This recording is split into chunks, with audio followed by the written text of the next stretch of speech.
আমি ডাক্তার ঝুনু শামসুন নাহার। আমি একজন সাইকিয়াট্রিস্ট। একদিন আমার চেম্বারে একজন অভিভাবক একটা ছেলেকে নিয়ে আসলেন। অভিভাবক বললেন, আমি শুনেছি আপনি জিন তাড়াতে পারেন। আমি বললাম, আমার তো সেরকম বিদ্যে জানা নেই।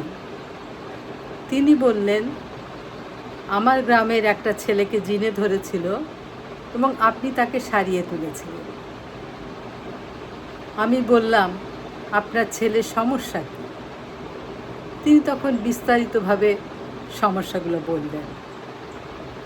আমি বুঝলাম যে রোগী স্কিজোফ্রেনিয়ায় ভুগছে।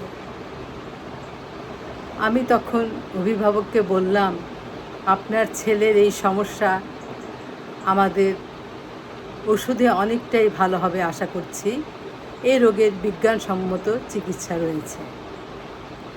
স্কিজোফ্রেনিয়ায় আমরা সাধারণত কিছু ওষুধ প্রেসক্রাইব করি, যেটাকে আমরা বলি অ্যান্টিসাইকোটিক মেডিকেশনস।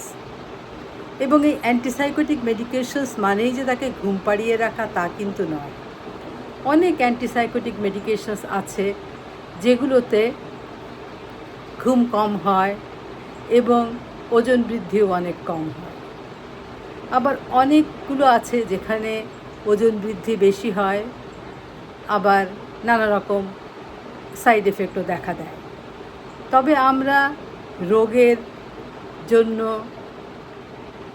রোগীর যে সমস্যা এবং ওষুধের যে সমস্যা, সেই দুটোকে ওজন করে সেভাবেই আমরা চিকিৎসা দেওয়ার চেষ্টা করি।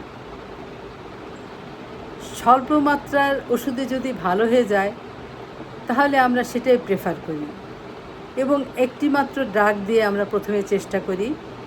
তা না হলে পরবর্তীতে আমরা অন্য ওষুধও এর সঙ্গে অ্যাড করি।